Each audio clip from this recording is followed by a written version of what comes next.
I'm gonna love you, babe. Cross my heart and hope to die. Welcome back to Sailing Ruby Rose. I am in Cannes in southern France, and this is the Amel 60, possibly my lottery win boat. It is stunning in every respect. If you want probably the most beautiful blue water cruiser to take you comfortably around the world, you and your family, this would be very high on the list if my Powerball numbers come up. So let's go and take a good look around the Amel 60, and then you can let us know what you think.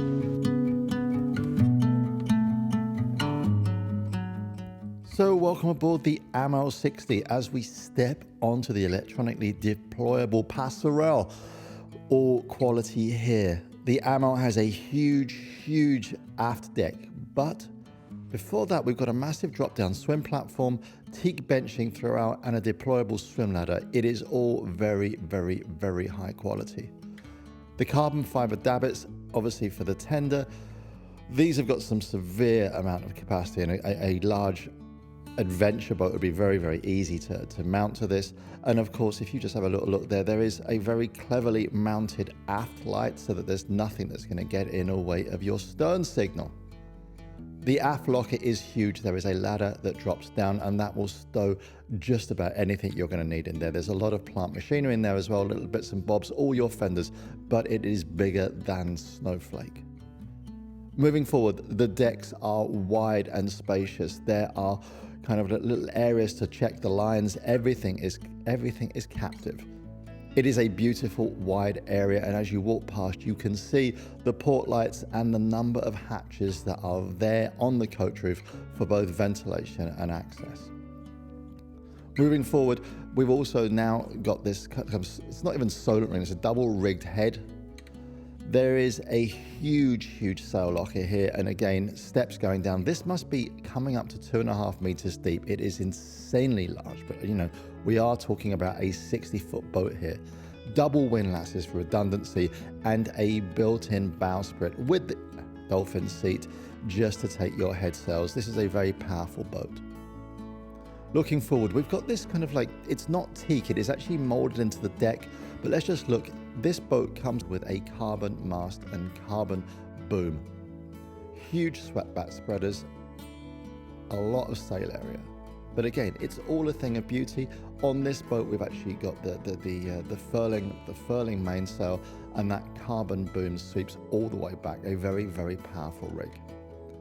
You can see the cars on the coach roof, and again, so you've got everything leading back. One feature of these Amels is this hard top windscreen with windscreen wipers.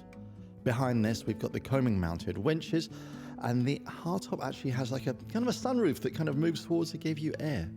But one thing I've always loved about Amels, whether old or new, is this helm position, completely protected. If you think back to our old reviews, helm position was everything. But the quality of craftsmanship, even in things like this wheel, is insane. The helm position is clear with throttle controls and controls for bow thruster, stern thruster, and just about every other sail control. And with this, with almost 360 visibility, it is a beautiful thing. But another beautiful thing happens if you lift up the cockpit table and get into the engine bay. Now, I have an absolute love of engine bays, and this huge Volvo engine will take you really comfortably cruising around the world. The range is huge. And that 175 horsepower Volvo gives you a range of just under 1,000 nautical miles. And finally, we have a very large genset. And now 37 seconds of shameless advertising. Just bear with us on this. Welcome to the Southampton Boat Show. It's our book. It's finally arrived. The Boat Life Manual. 305 pages of a complete blueprint on how to live on a boat. Like, amazed to see this in print finally, so yeah. And what else? Practical Boat Owner just rated the Boat Life Manual as one of the best new reads. In addition to that, there is a small company, well, actually it's a massive company called Boat and Yacht, which labeled it as an honest personal companion for anyone who dreams of life on board. And finally, Di Cafari, one of the badassest sailors ever to have lived, wrote the foreword. So, how do we feel about this? Well, pretty chuffed. So if you want a copy of the Boat Life Manual, check the links below.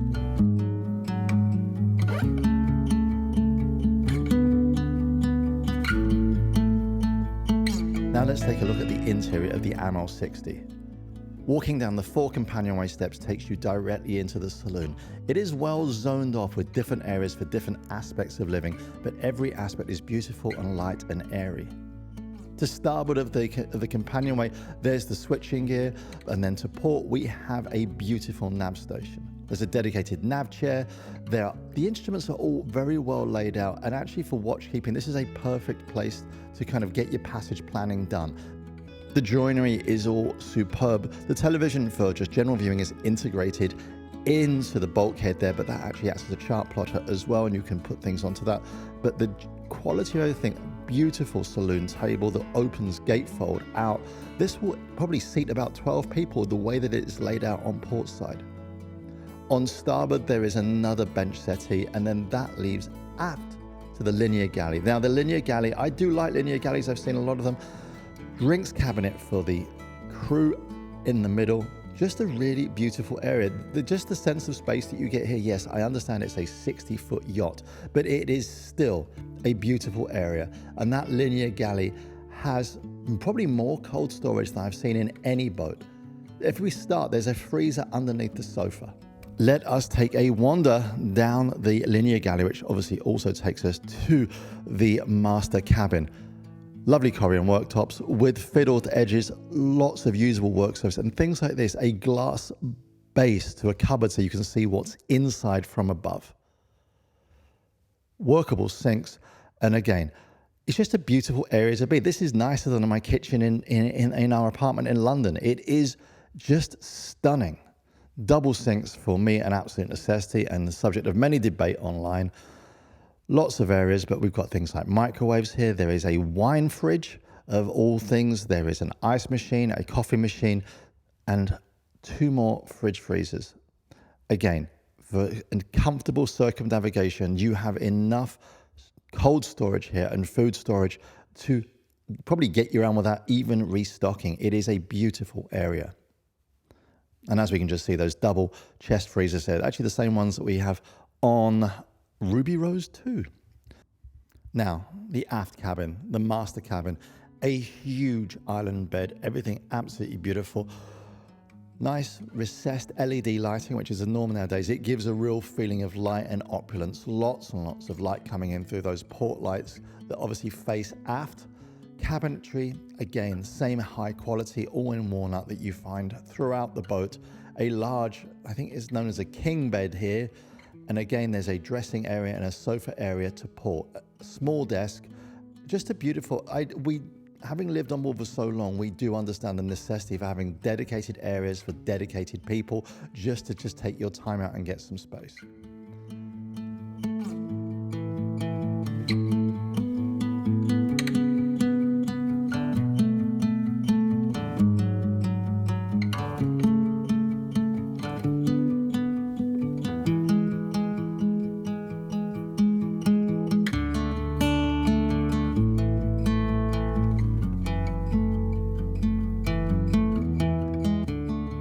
And as we just marvel at the size of the television that the owners have had embedded in the bulkhead, I actually want to talk to you about the feature that I love about Amel's more than almost anything else, and that happens when you lift up the bed. There is a small porthole that goes through the hull, and that allows you to check your propeller for fouled props. I think it is the most genius thing. It has happened for years. Port and forward, we have the owner's bathroom. Again, everything's set out perfectly luxuriously. Hello again. A full height shower cubicle, as you would expect in a 60-foot boat, and radiators. Moving forward, we have symmetrical twin cabins. Now, these can be configured in different ways for different owners. But again, in this particular boat, we have a beautiful double bed. Obviously, you can only get in one side, so it's not dual access. But again, standing headroom, and forward of that we have a heads for the guests. So again, a really luxurious guest accommodation. The heads are symmetrical, so the one on port and starboard are the same, but again we have a full size shower cubicle, port side cabin, double bed. 4 of that we have again the heads for this guest or for guests that are using the saloon. Beautiful. And just one final spin around the saloon, just to show you the amount of light and those zoned areas that really do give you a sense of separation.